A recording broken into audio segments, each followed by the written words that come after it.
Welcome back, everyone, to the Creating Character Podcast. This is a podcast where we start in the middle and work our way all the way to the end. It's about growth. It's about motivation. It's about how we determined last time you can put as many tools in your toolbox so you're prepared for anything, no matter how much you've been through. It's never too late to learn and adapt. I'm your host, James Willems, and I'm joined, as always, by Scorpio Sky. Mastodon. Oh, sick. Power Rangers. I didn't know what else to say. That's great. Yeah, they had a great intro. Speaking of Power Rangers. Oh, hell yeah. This podcast is already starting better than the last 15. What I really liked about Power Rangers is how they were able to get in and out of their gear like that. Oh, yeah. Instant Instantly. Transformation. Because I don't know about you, but and this is a multi-person thing. Every time I'm in a dressing room, I feel like myself and other wrestlers are complaining about getting in and out of their gear. Oh my God. I get more tired putting on my gear than I do in matches. And it's funny because then you look at yourself in the match and you're like, that's less clothes than I wear every day. Like normal, if I just was going to go to the mall, I'm wearing 90% less coverage than I would, but somehow it took me 45 minutes to get into it. I put on my bottoms and my kick pads and I lace up my boots and then I sit back and I'm sweating and I'm like, why? This is a great, maybe a tease for something we should talk about in a few moments on this podcast. Because I think we're going to talk about gear. Yeah. I also want to introduce our producer, Eric. Hi. I was going to do a Power Rangers thing too, but James is the voice of like a Power Ranger and a bad guy Power Ranger guy. So I don't want to give him too much credit and sort of like, I don't want to step on his stuff and sort of like, I don't want to steal his gimmick. So I'll just let him do it. Speaking of stealing gimmicks, the game that I was a voice of Power Ranger in came out in like December. Yeah. And I was like, this is awesome. And then I want to say a couple weeks ago, they announced in Fortnite, Power Rangers are going to be in Fortnite. Oh, wow. And then it had this they filmed the whole original Power Rangers scene, a battle like for the commercial, and it looks incredible. And the Green Ranger's in it, all the Power Rangers are in it. And I went, well, 6 months was a good run, to be the Green Ranger in some capacity. It was a good run, but Fortnite is huge. Yeah, absolutely. And so it's completely gone. Found out, no voice acting. It's just a skin, baby. Holding on to that. I'm fighting for it. Way to go, man. When I was a kid, I actually trained at the Green Ranger's Red Dragon Karate Dojo. Have I brought that up on the show before? No. What? Him and his brother had a Red Dragon Karate Dojo in I want to say it was like Upland or Claremont, California or something. Jason David Frank. Mm-hmm. Yeah, him and his brother, who looked almost just like him. And so, they had a dojo, and my brother and I both went. And when I was like 8 or 9 years old. That's awesome. And I think I might have met him once, but I definitely remember his brother there. Yeah. His brother was there a lot more because, he was a star already. He was on Power Rangers already. So it was like, it might have been why I joined. I don't know. But that was a good selling point. They were huge when we were kids. Yeah. It was the biggest show on. I just remember rushing home to watch it. Yeah. Jason David Frank was a karate champion before Power Rangers. I mean, not that they would be like, we're going to teach this person how to do martial arts, but he was a karate champion before he got onto Power Rangers. Interesting choice. He chose red for his school, but what can you do? That was like a thing when I remember as a kid, like Red Dragon Karate. That was just what it was called. Were you ever worried as a kid that if you picked a dojo like that, you'd pick the bad guy dojo? Because with Karate Kid, I was like, there's certain animals and colors that are bad guy animals and colors. And so I would be like, I never thought about that as a kid, but I do think about it as an adult. Yeah. Like, am I the bad guy? Yeah. That's very interesting. Yeah. Well, everyone should stop and think a couple times a week at least. Am I the bad guy? We'd improve a lot as a society. Yeah. So we've did you have something? Were you going to say something? I was going to say, you guys were talking about how big the Power Rangers are. I wanted to talk about how big James looks right now. That's exactly where I was going. Wow, dude, great job, insane, guys. Yeah. Insane. You look great. Thank you. Busting out of that shirt, dude. So I was going to say I rarely post on Instagram shirtless photos, but I have an account that's only devoted to that. Really? Well, I mean, the James Willems Fitness account is, moved that off because I was like, people might not want this. So I'll let them choose if they want this specifically. Smart. And so I don't post that often. A lot of times when I work out with friends. And so I don't necessarily stop down and think, oh, I should film myself doing dips, or I should, I should set up the old tripod. Yeah. But then other times I go, well, there's nothing going up on this account, so why am I wasting people's time with it? And the other day I was doing upper body day and I felt big. That's the important thing. I also want to say that you take the photos after. No one wakes up and takes a photo of themselves rolling out of bed. Only when you get that good overnight dehydrate. Oh, okay. So then you're lean and that's the only time you do it. Otherwise, you got to get the pump first. Yeah. So I had a pretty good pump going, felt pretty big. Lighting wasn't perfect, but I had done some dips because I've had shoulder issues. I've done, you work out long enough, you deal with like tendonitis and stuff, but I've done a really good job pushing back on my tendonitis in my knee and in my shoulders. And my philosophy on training that has worked. And so I wanted to share that with an example of me doing dips really, really deep, which a lot of people say, oh, if you have shoulder issues, avoid these movements. Yeah. But I've found that avoid them if they cause pain, but there's a way to do them to strengthen the area that is weak. And so that was the whole point of it. But then after it was done, I was like, oh my God, I'm like swollen. Got to do it. I wonder if I can take a good photo. And that's the other thing too, is you post one photo.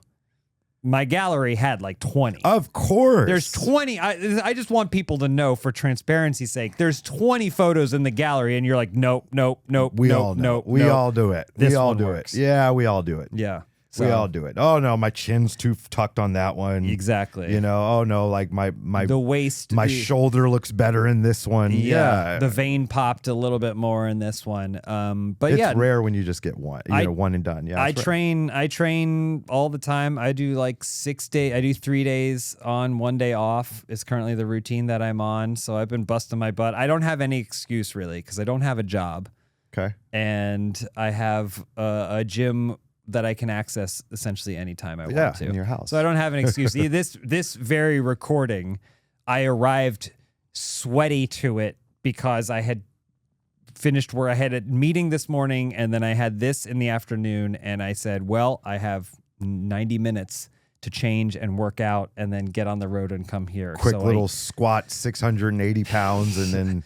It was a pull day. So it was basically curls. It was basically curls. If it was a brutal day. So do you do specific, this is a push day, this is a pull day? You don't mix it up at all? Or? I do push. So I have a push 1, a push 2, a legs 1. Gotcha. And then I have a pull 1, a pull 2, and then a leg 2.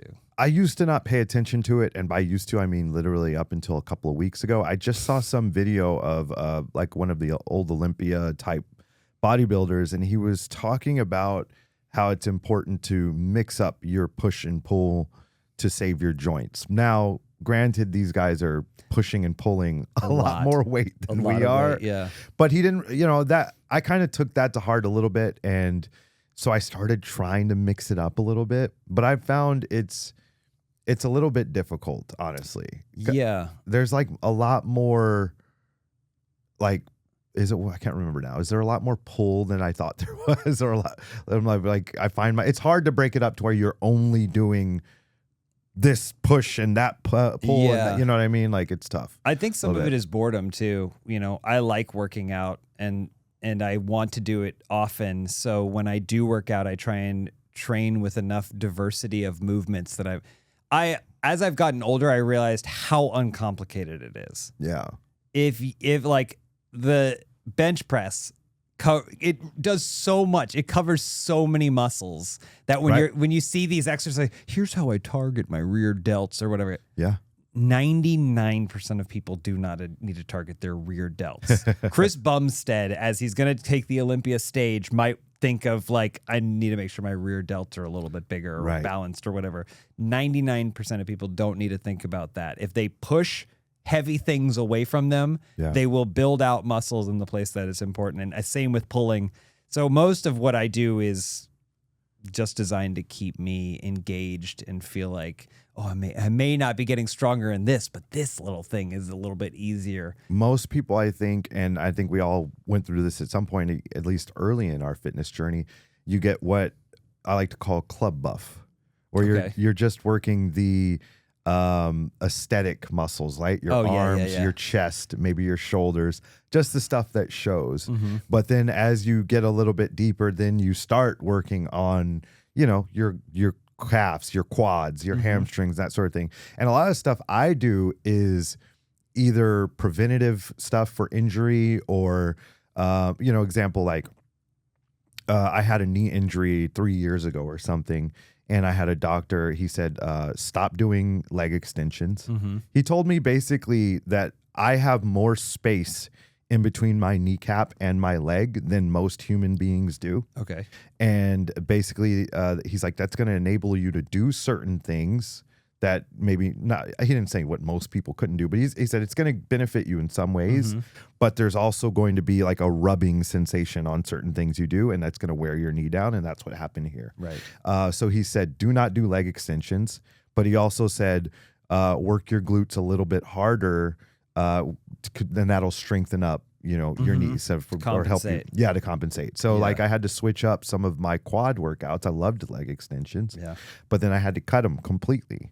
And so it's just a lot of stuff you do as you get deeper into it, like you were saying, to save your shoulders and that sort of thing is, to prevent injuries, to heal injuries, to get stronger in a certain spot. It's a whole process, but it's fun to learn, isn't it? It's really fun to learn. And I honestly think the science of it is really cool. I subscribe to science-based lifting without being in a laboratory. So I watch a lot of, Dr. Mike. ATHLEAN-X? Less ATHLEAN-X, more like Jeff Nippard. I used to watch a lot of ATHLEAN-X, but sometimes with that, because any of these things that are online, they can have, there's like 45 minutes of real information, but you have to make an hour and a half of content per day. Yeah. So there's always fluff. I mean, these people are watching our podcast, right? Our podcast is all fluff. They know. But so ultimately you cross that. And there was a point where on ATHLEAN-X, they were like, here's a new way to target your mid-lower central pec by doing this thing. And I was like, I don't think he breaks the markers out. Yeah, the markers. And the top is red, but the bottom is blue, and I don't know that I needed that narrowing, but just in terms of philosophy, I like the science-based. And so some of the things that I've started doing that I never would have done before, you think the stronger you get, the better you are. But I used to bench a lot more than I bench now. And I still feel like I'm strong, but I pause bench. Oh, okay. I focused more on incline benching than flat bench, just because my shoulder likes it more. And then I pause bench, and it means that I can do way less weight and way less reps. But it doesn't happen. I don't go to bed that night and go like, ow, why does it feel like my delts are bruised? When you get that pain that's on the underside of your muscles or whatever, it's like, I don't experience that. And then I slowly gain strength over time in that. I don't know. So just keeping my philosophies open and tracking the things that I do has allowed me to keep progressing, even though I'm 41 years old and been doing it a long time. And we talked about this off air. You're only about 184, you said, but you look a lot bigger. Oh, that's good.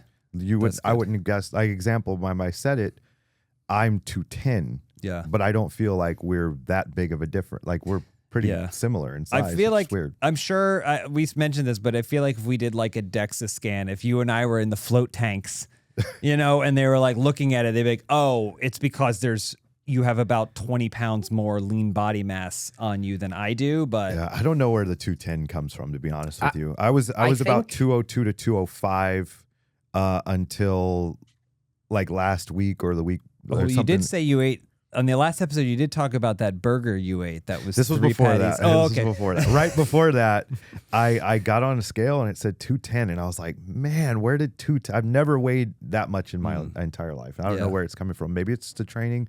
Maybe it's the training, and then I talked about this like 2 episodes ago. I hadn't been able to work out the way I wanted to, and I was eating kind of bad. So maybe that's what it was. But I mean, 210 is pretty crazy. But I'll burn it. I'll burn it. I don't really want to be this high. But you might not need to burn it. Some of it is just like you just pack down the muscle. Maybe you're just bigger. Maybe this is the new world I live in. Yeah. Eric, what were you gonna say? I think that if like when James shows up on Collision any day now, if I think that if we were to see you next to each other, like James looks really lean and big and everything, but Sky, you're huge, but not in a way where I'm like, man, he's like really put on some weight. You look so like TV ready big, like through your arms and through your chest. I feel like that's where a lot of that weight went. You don't look heavier. You look fighting big. Thank you. You know what's weird is good. I was having a conversation about this a couple weeks ago backstage, and because I was always the small guy growing up, and even when I got into the business, I was always the small guy. I've just got it locked in my brain. I am the small guy. And so I might be wrestling someone and I'm looking at them and I'm like, damn, like they're just really big. What can I even do with them? You know? And then I'll watch the match after and I'm like, oh, I'm bigger than that person. Why did I think maybe I shouldn't lift him up? Maybe I should, like, I just, it's in my brain. I'm the small guy. I'm the small guy. I'm the small guy. And it just won't leave my head. Call it body dysmorphia, whatever it is. But like, I think I don't even think it's that. I think I'm just used to it. Yeah. You know? Yeah. It's weird. But thank you. It's always good to hear. Look, man, I wanted to put you over before I bury you because that's what I'm about to do. Can we cut his mic?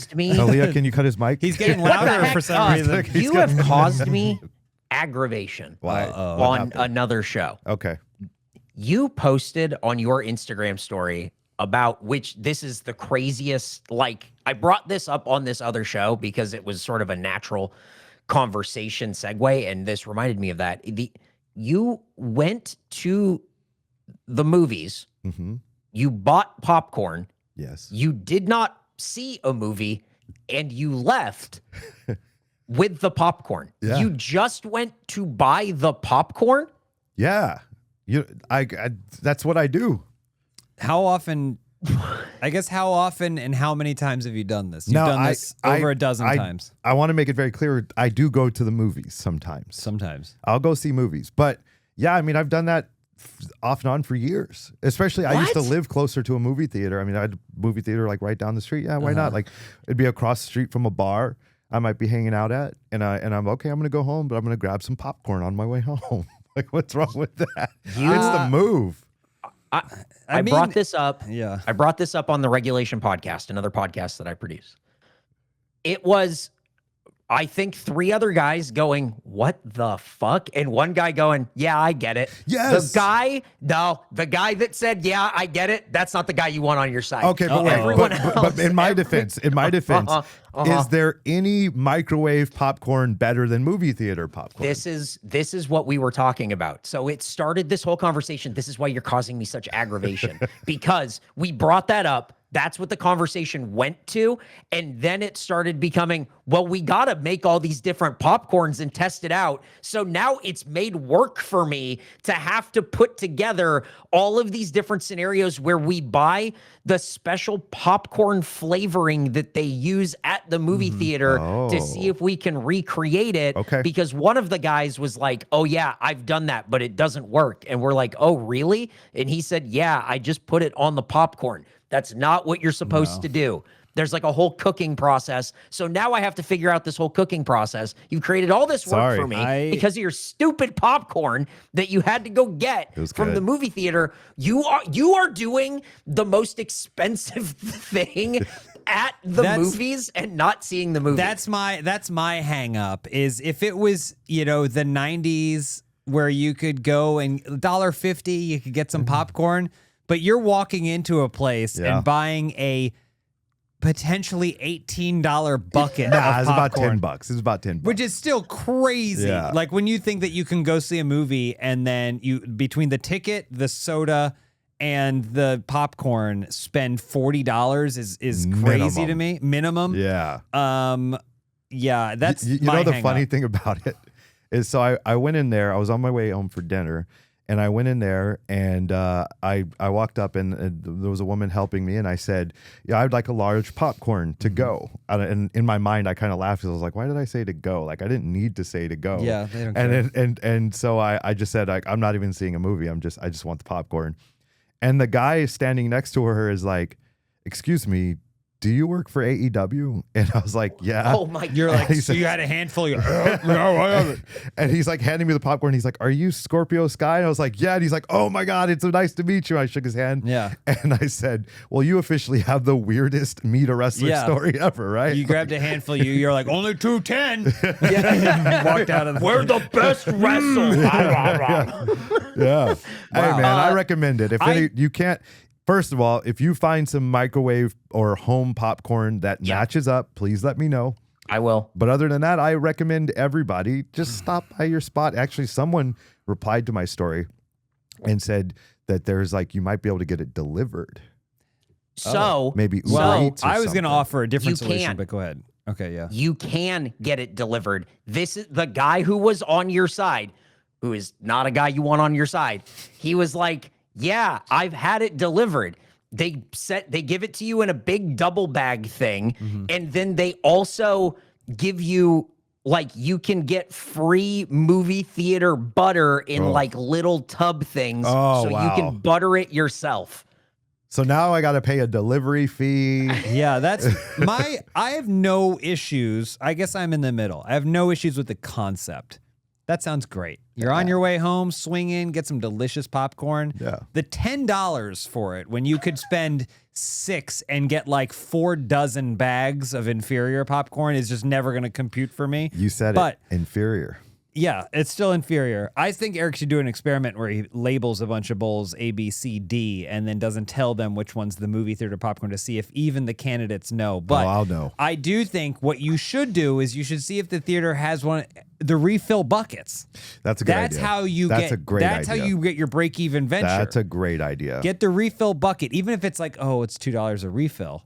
Who Yeah, keeps it? not a big keep it in deal. your car. Not a big deal. Keep it in your Keep trunk. it in the car. Keep it in the trunk, and then you can be like, it's in the trunk. Okay, I'm just gonna walk in with my bucket and go. I gotta say, the fact that you guys had a debate, I feel like the majority of, not even the majority, like every person that replied to my story was like, "Yeah, I get it. That's hilarious." Like, yeah. I have no issues with it other than the cost being cost. astronomical because I think popcorn it's is- I think it's and the crazy. amount that it costs them. That's like Yeah. like 3 pennies worth of popcorn that you bought for $10. I was I surprised it was only $10. to I be honest worked with you. in a movie theater. That was large. So I have made popcorn. Mm-hmm. So I do know the process. And yeah, that's pennies. Just Spend it now, make more later. No, but I don't have a that's not- job.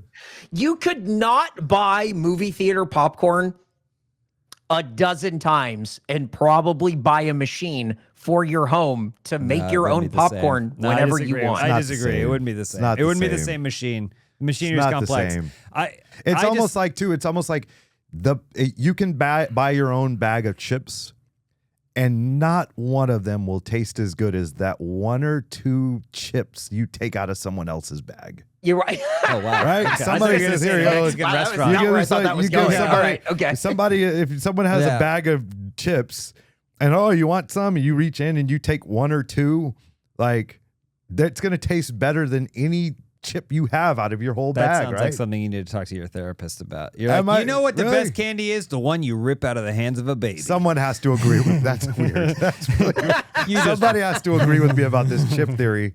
Please get in the comment section. I feel like I'm not the only one. I just think That's- get the wow. refillable bucket.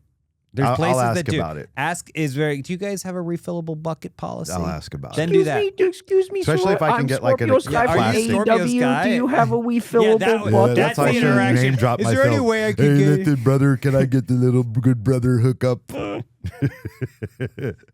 Wow. Wow. Your car just smells like the inside of an AMC all the I time wish. now. I wish.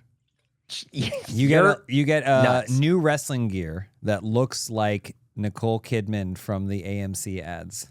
Those are good Imagine ads. how over Those are good you would ads. get if you came out to the Nicole Kidman AMC ads dressed like her. Well, That'd be crazy. speaking of new gear, are you getting some or what? You've been doing this long enough that you got to figure it out, bud. Yeah. So my gear is in stock. I got it. The boots were for when I wrestled forever ago. When I wrestled in 2017, my first match, we had a costume designer, Erica, who found this great. She put together a whole thing for me. So I don't even know where she got these boots. I don't think they're wrestling boots because I had them resold so I could actually run in them. Interesting. But I think I may have gotten to the point where I want to get some custom gear. And I know a woman, she does costume design and she builds things. She's done MMA gear before. So I reached out to her and she sent me some concepts over. But like, I am the kind of person that knows generally what I want, but I also trust the collaborative process of someone who is an artist or a designer. And so I made a little slideshow. I went, this is my character. This is the gear that I wear now. I generally have, because I wear briefs. Yeah. But I would like to try or potentially switch to like the biker trunks. The shorts. The shorts. Oh, okay. Not particularly any reason. I just feel like it works better aesthetically. It's different. Not a lot of people are wearing those right now. I like having the extra space for branding and stuff like that. But so the character, the James Angel character, is the wings. I said we have to avoid pure angel wings because it's on everyone. Feel like angel wings are everywhere. Yeah, I gotcha. And so any way to integrate this kind of imagery, I even said more maybe less of a feathery angel, not the one-winged angel, Kenny Omega style, but maybe like Art Deco. Maybe it's more like metallic kind of That's cool. thing. So I sent some concepts over. I also sent images of wrestlers that I think have really cool gear. Yeah. So Takeshita, I really like the aesthetic, just how it fits on his body and his frame and stuff. And then we were also talking about boots and stuff. I think I want to try kick pads. Okay. Because I think they'll make my calves look bigger. I was going to say, you're going to cover up your calves. Yeah, I mean, I already wear knee-high boots. Yeah. So it's fine. But I think the kick pads will make my calves look bigger and then change the aesthetic of my body more. And then it also means I don't have to wear boots because the lacing up and lacing down process of boots is a nightmare. I feel that, yeah. It's a nightmare. I will tell you this, entering the world of custom gear in wrestling is a whole nother challenge. Okay. Because the whole idea of this show is the obstacles you overcome while chasing whatever your goal is. Gear is an obstacle. Okay. Throughout give my me the career, insight. I have had a lot of great gear and I've had a lot of bad gear. The first custom gear I ever got, I ordered from Mexico, paid a couple $100. I was wearing a top at the time because I was very skinny. And when I got it, the design on the back of the top was drawn on with a marker. Oh, cool. It's like he took like a Sharpie and drew like the back of a scorpion on there. And so that was one time. And then for whatever reason, they made the pants, like the crotch area of the pants was just really low. So I was always like pulling them up. Like, yeah, there's that. And then there's the gear makers that just don't make it the way you ask them to at all. Interesting. Like I'll be like, here, I'd like a red pair of tights with a white triangle, right? Cool, I can do it. Red tights, white triangle, no problem. Red tights, white triangle. Couple weeks go by, you get a pair of burgundy tights with a silver square. Yeah. Like, just completely missed the mark. What is happening? Yeah. Why are you making it the way you want to make? That happens a lot. But I will say this. Best gear I've ever had is Sandra Grey. Okay. She got into the business in the WCW days, started making gear for Johnny B. Bad. Wow. Okay. And has been in the business ever since. She does all of Cody's outfits. She did all of my outfits for the majority of my time with AEW. And now I'm kind of, I got away from her for a little bit because I think she was kind of taking a little bit of a break and maybe just doing selective things here and there. And so I'm back with her. She is so good. When I first started working with her, I didn't even give her a design. Oh, wow. I just said, do whatever you think. Yeah. And she's like, you just trust me? And I was like, yeah, I trust you. I said, just give me long tights. Yeah. And she came up with an awesome design, and she knew I loved crystals. So she put crystals all over them so they bling out in the lights and that sort of thing. So I'm excited. She's doing something, a couple new ones for me.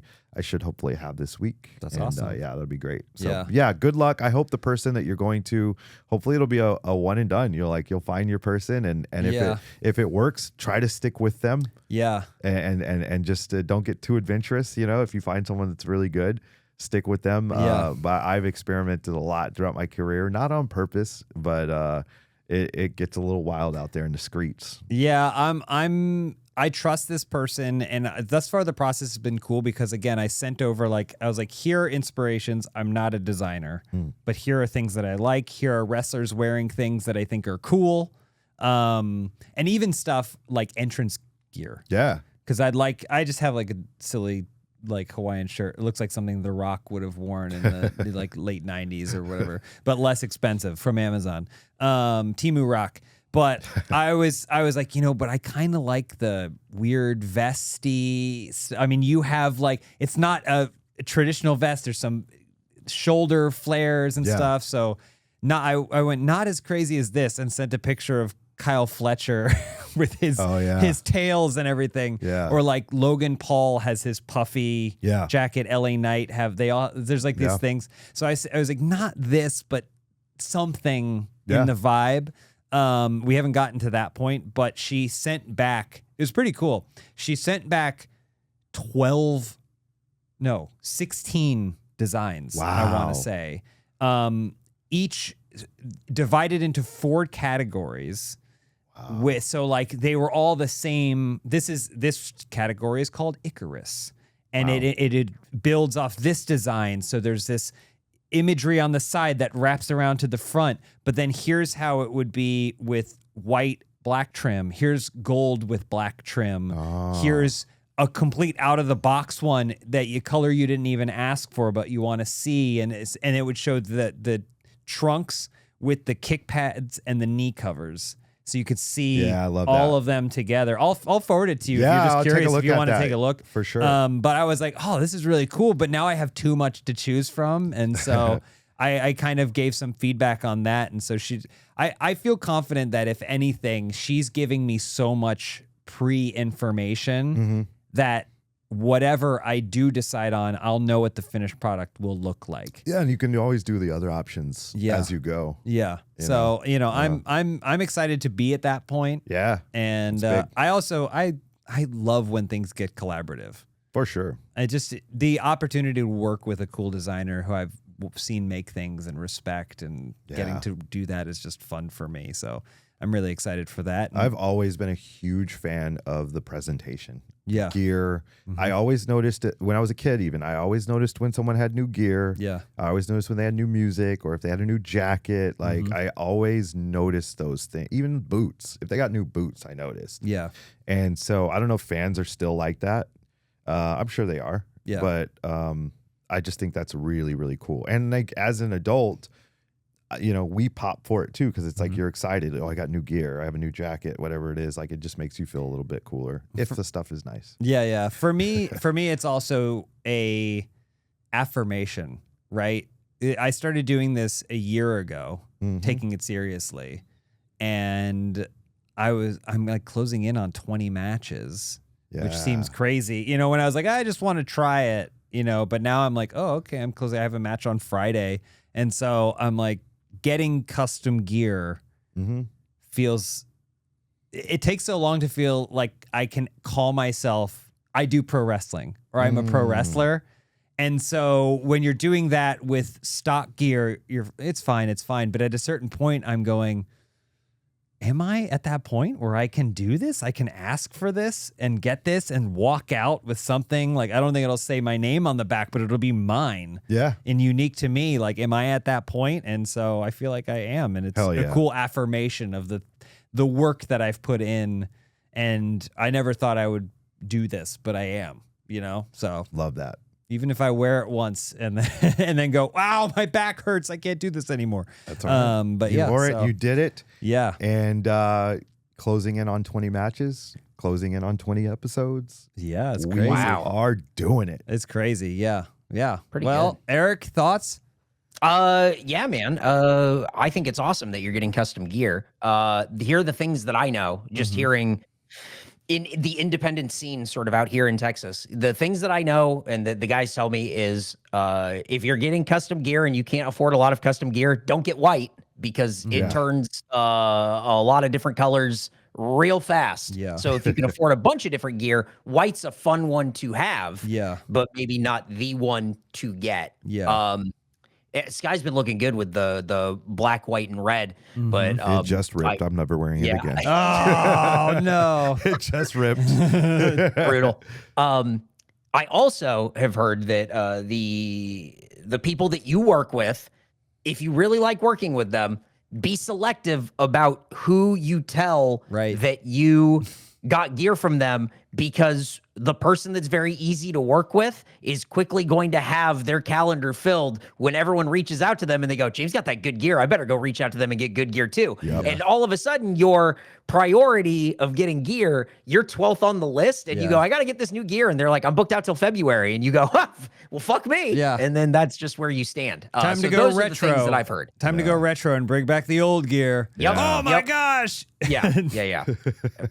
Heard that from a lot of guys out here. Very who good are like advice. really making a name for themselves. But Good to know. Yeah, it that's is good what it advice. is. That is good advice. Well, this has been a great podcast for me. I've just been getting showered with compliments. Are you intentionally doing little calf raises? I think it's so I am pushing my legs against the chair so they're constantly puffed out. But then it gets hot and a little sweaty. So every once in a while I have to move them so that way I can readjust where the heat is distributed. So no, the intention was not to do calf raises, but it was a result of me thinking about how my calves appear on camera. Yes. That's a good place to end the episode. It's a great place. Probably. Great That's a good place to end Nice the shoes, episode. by the way. These? Yeah, I Oh, like thank 'em. you. Yeah, new to you, not new to me, but yeah, thank you very much. Those are good. Yeah, thank you. All right. This was episode 16, closing in on 20. Episode for every match or so that I have. Thank you so much for watching. Thank you so much for listening. As always, if you want to keep up with this podcast, even when we're not bringing you brand new episodes every Thursday, please follow us on social media, on Instagram and on YouTube, Creating Character Pod. We got all kinds of crazy clips. Eric will argue with you about popcorn in the comments. We'll jump in there. It's a lot of fun. Eric, It's just the popcorn thing is still so crazy. You're paying just buy a popcorn machine. You have a whole it's not the coffee same. setup. You decided that you like coffee. You're like, oh, I have like a whole coffee center in my house. Do a popcorn center. I disagree. I don't think you could get the machinery required to do it. So I'm in the middle. I want coffee every day. I don't want popcorn every day. Just when it's special. In the comments, let me know. Am yeah. I crazy for this, or is and then the chip thing too?